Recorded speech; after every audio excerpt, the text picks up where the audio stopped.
Kelvin Charles, Chief Secretary of the THA, joins us by Skype, and this morning we'll be chatting about some issues plaguing Tobago and the way forward for Tobago. Mr. Charles, welcome. Good morning. Good morning, Verna. Good morning to Trinidad, and good morning to Tobago. All right. So how would you describe, first of all, coming out of the Carnival season, how would you describe Carnival 2018 for Tobago? I think that it was an improvement over last year. In fact, I attended many of the activities, and I am in fact pleased with the levels of participation as well as the levels of creativity that I saw. So in spite of the challenges, especially with some of the budget cuts, you were particularly pleased that creativity became the order of the day, in a sense, to work around those challenges. Well, you're absolutely right. And indeed, I think we had a greater participation of bands and so on this year than last year. So it's particularly interesting that in the face of a downturn, so to speak, we had more persons participating. And in fact, as I indicated, reflecting a higher level of creativity. All right. Now, when we're talking about issues facing Tobago or plaguing Tobago, at the top of the list, you might think, the ANC Bridge issues. I'd like to talk about the impact that this has had on the Carnival, and not just the Carnival, but the business community in Tobago, and not just for the past couple of months, but even a year now. Well, there has been some impact, and we would acknowledge that. But even before I go further, I must in fact commend Cal for the role they played over that Carnival weekend. I am not aware at this time that those who had confirmed bookings on the Sea Bridge were unable to come to Tobago. As a matter of fact, one person was reported to have said they never had it so good. The ability to pay $50 and to come to Tobago by plane, and at the same time getting your vehicle being transported from the airport to the seaport to collect your vehicle. So I think Kyle's intervention was extremely useful, and they need to be commended. Now, generally, we have agreed that there would have been some impact over the years, over the months rather, in respect of the business community, because persons who are traveling, especially in respect of domestic tourism, requires some level of predictability as far as going and coming is concerned. And that is a fact, because I, in fact, would have met a couple of people who said to me they like coming to Tobago, but the unpredictability would have affected their planning. So I know there was some impact there. However, because of the nature of the Tobago's economy, where the Tobago House of Assembly is in fact the main kid, and therefore would have provided opportunities, whether we're talking direct or indirect employment, we were able to weather the storm. That notwithstanding, I have asked the Division of Tourism, Culture and Transportation to do an analysis of the travel to see what the numbers are like, as well as to do a survey of both the hotels and the guest houses so that we can ascertain the impact that may have been generated. All right, well, that was actually my next question. Now, there have been many outcries by Tobago businesses and many others following the sea and air bridge challenges. Have there been any discussions in terms of compensation for some of these businesses? No, there has not been any such conversation. And as you would realize, that there is some element of risk involved in entrepreneurship. But we have had no conversation directly in respect of that. All right, now there has been talk in the media recently about a new Tobago airport terminal. Any update on this? Well, the facts are that yes, a firm decision has been taken. A site has been agreed upon. An oversight committee has been put in place, a committee of 4. Tobago has 2 representatives on that committee. The next step, as I understand it, is the sourcing of funds. Now, I would have preferred, one second, I would have preferred to go by way of a loan. That would have been more predictable and and a quicker solution. But the preference is to go by way of private sector support in respect of capital. So that what is happening now is the preparation of an RFP to facilitate that process. All right, so earlier in our program, we were talking about sustainable development. And I understand that a committee has been set up to advance phasing out of polystyrene foam products in Tobago. And as we know, these products are, well, banned in many areas of the world due to legislation and that kind of thing, even Guyana, for instance. Now, they are not environmentally friendly, as we know, and they pose threats to animals and fish, etc. When do you foresee this becoming a reality, or where are we with this move? Well, as you know, the Executive Council last year would have passed a motion indicating that the Tobago House of Assembly would lead the way in the phasing out of that stuff. Simply because, we do not have the legislation, and therefore, at this time, it has to be moral suasion. It is actually been handled under the Division of Infrastructure, Quarries, and the Environment. They would have established a broad-based committee to look at the process. My information is that committee has since submitted its report, and that the division will be taking steps to act on the recommendations of that report.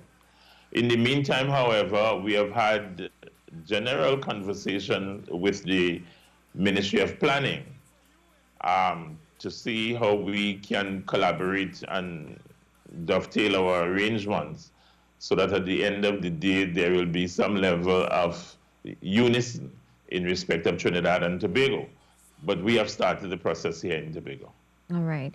Now, we also understand that an interactive museum in Fort King George was started sometime last year.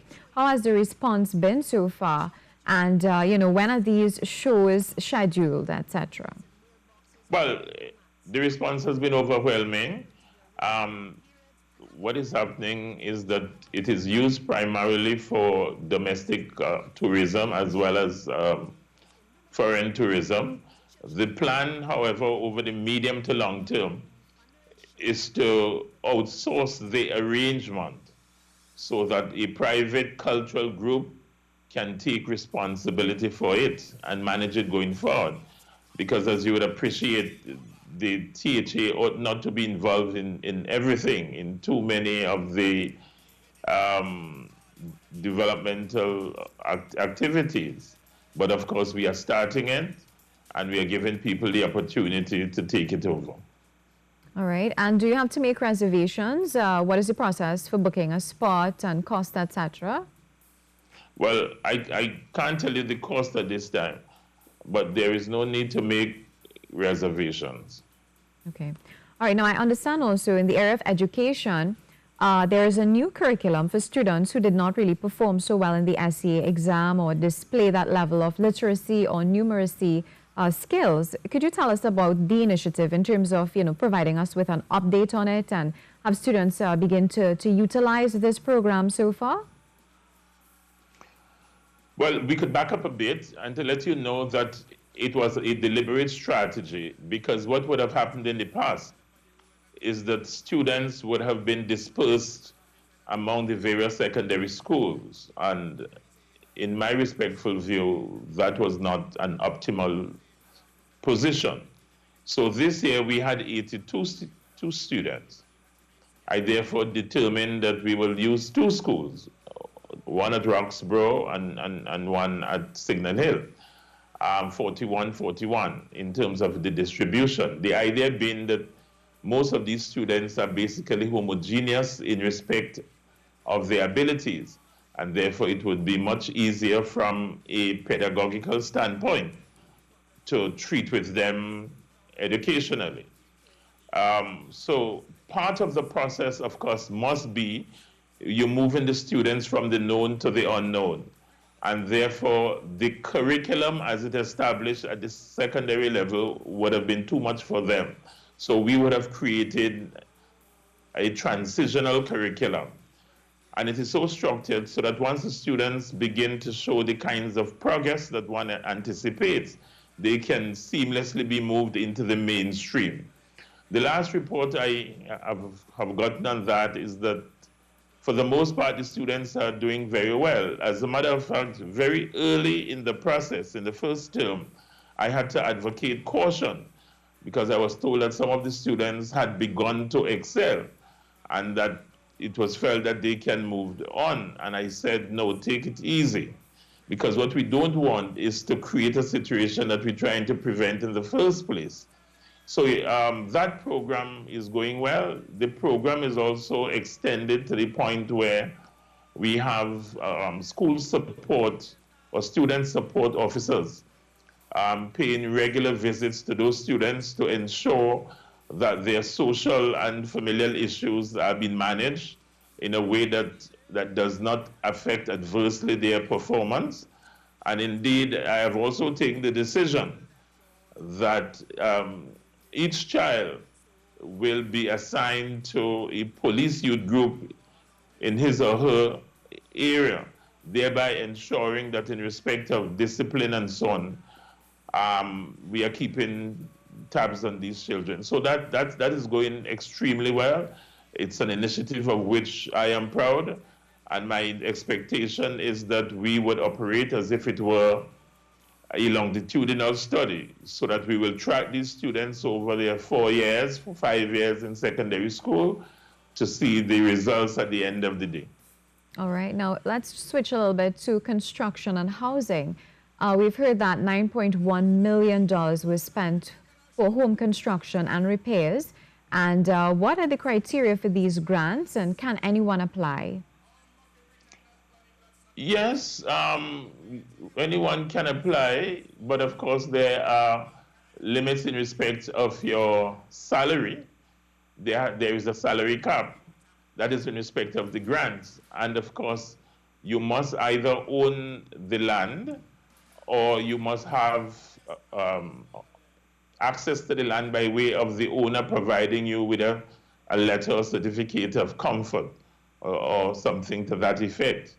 And once our officers visit and determine that there is a legitimate need and funds are available, we will so disburse. All right, so I'd like to talk a little bit now about information and technology.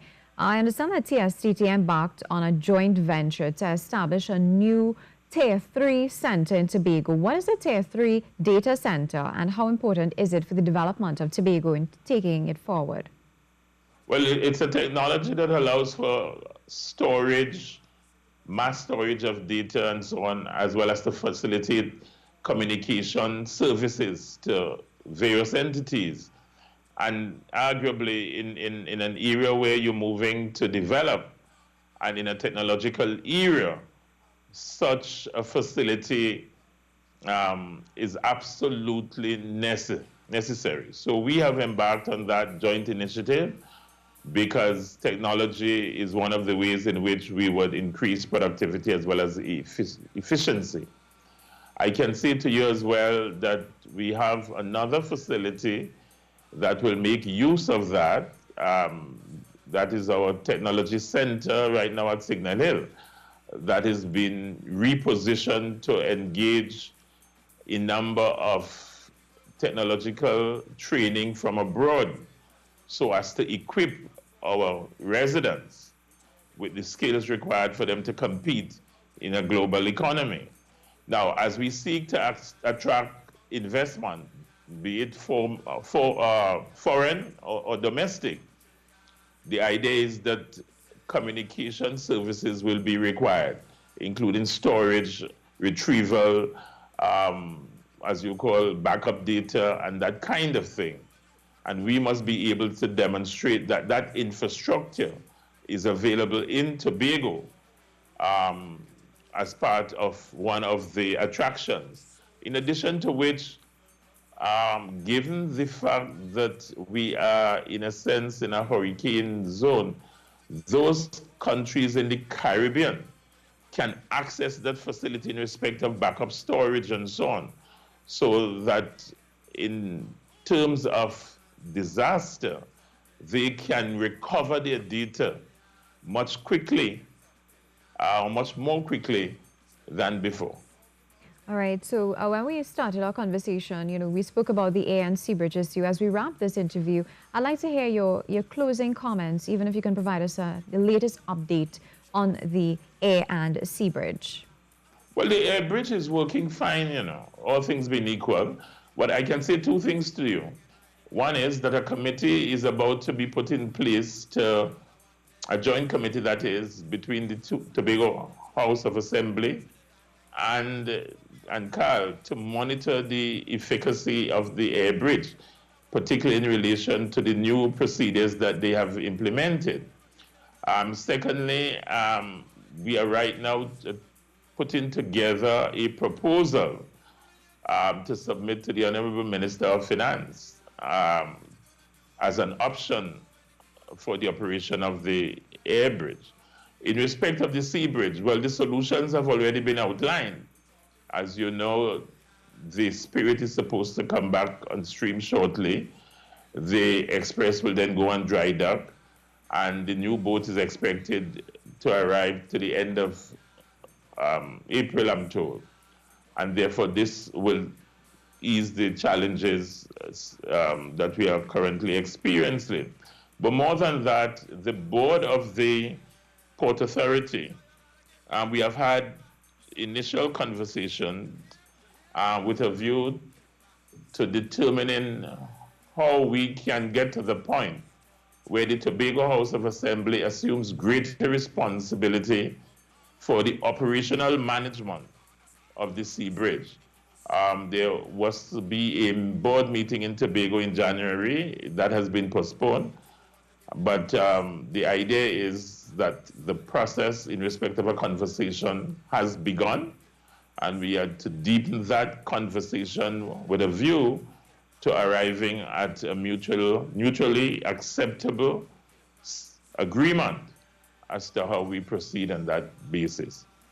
Mr. Charles, closing comments. What can the people of Tobago look forward to for 2018 and beyond?